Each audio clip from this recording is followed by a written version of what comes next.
What's going on? It's your boy CJ Goodfellow. We back with the Boxing Clinic. I told you guys that we was gonna talk about how Demetrius Andrade stacks up with the division, the middleweight division to be exact.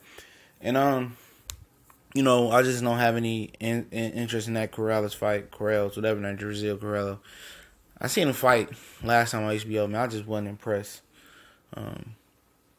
He wasn't good to me, but just ain't got no interest in it. So let's move on to the Andrade thing. I've seen tonight, man, I still see that he got some speed, some ability, some properties about him and some technique. But I don't see homie being what I thought he was gonna be. I just think he's a very good middleweight. Could he beat everybody on here? Yeah, he could. I think inactivity has killed Boo Boo, man. Demetrius Andrade, I think inactivity has killed, what do you want to call him, Andrade. Some of these guys been getting anal about that. But I just think, inactivity has killed him. I think, we never seen what he really could be. I said that in a reaction to Lantes Fox video. He was moved up slowly on ESPN.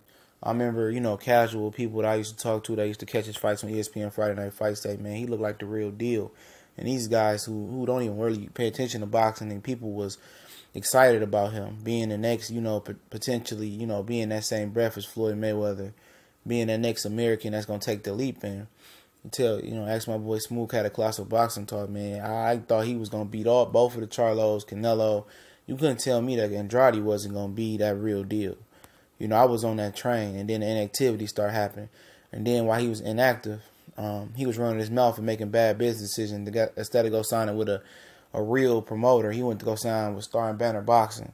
So that really hampered, the politics in boxing. Nobody cares about letting the guy from Star Banner Boxing in. Then Al Heyman gave him an opportunity to fight one of Charlos for $500K, which was a career high payday on Showtime. He chose to opt out of that and pass on that for whatever reason it is.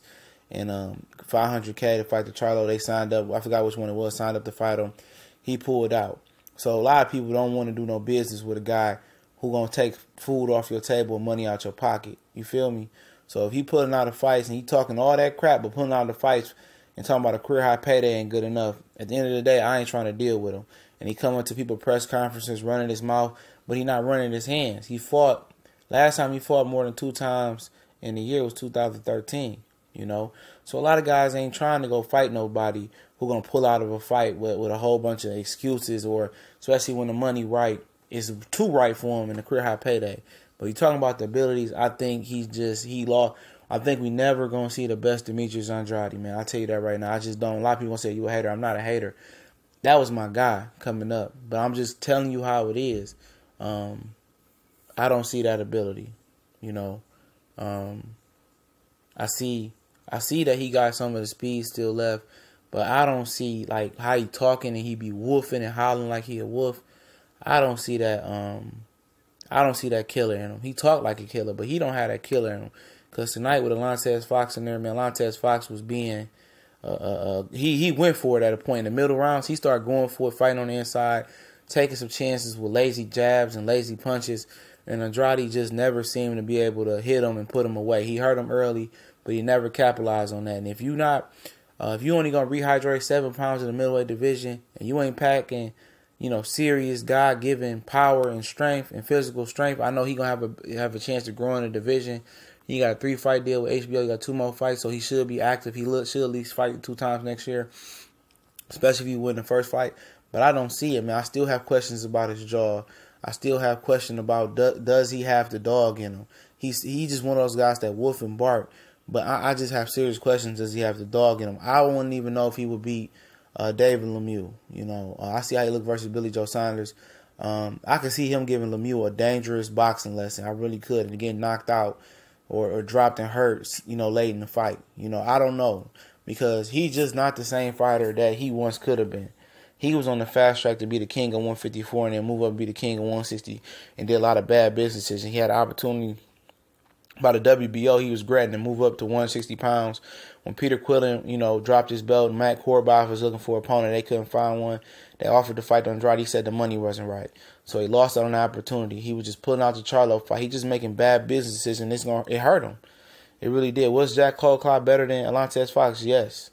He was more seasoned. He's a better fighter, even though Cole Clyde lost tonight in New Jersey, I believe, in his American debut. But Golovkin, I don't see him being Golovkin. I don't see him boxing for 12 rounds and, staying away from Golovkin's power. I see him getting walked down and knocked down and getting broken late in that fight.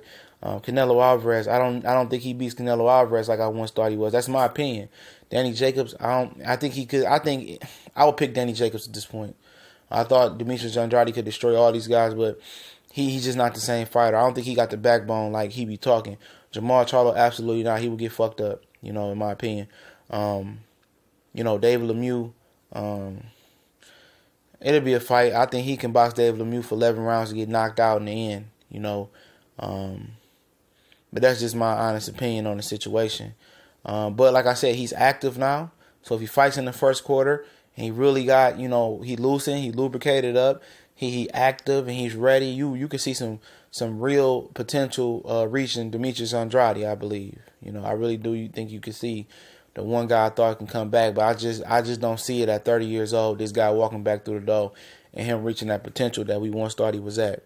I just don't see it happening. Can he become a world title holder at 160? Yes, he has all the potential and gifts in the world. I'm telling you guys, he's one of the most gifted athletes in the world today. And I thought he was up next for the American home team, but it didn't work out that way. I'm not saying his performance versus Lantez Fox was bad, but it left a lot to be desired. And people say, "Oh, Lantez Fox." He was trying in the middle rounds. He was trying. It was opportunities to knock Fox out. Andrade just lacked it. I mean, if you ain't gonna be a killer or you ain't gonna be serious, real serious boxing skills with just precision, accuracy, and you gonna be able to move and box in a gym for 12 rounds versus a guy like Triple G, Charlo, Jacobs, Lemieux and Canelo. I don't think he that guy that can do that no more. I don't see him having game changing power neither. And if you ain't gonna hurt some of these guys gonna knock your dick in the dirt. And let's just keep it 100. But it is what it is, man. But if he beats all these guys and get crowned on a division, I wouldn't be shocked. Because he got that ability. I keep saying that, but I just think his time has passed him by. But we'll see. If he fights in the first quarter next year, I think it's a rebirth for him. And I think he comes out guns blazing. Whoever he fights is going to have a tough time with him coming up next still, even if he ain't at his best. But we out.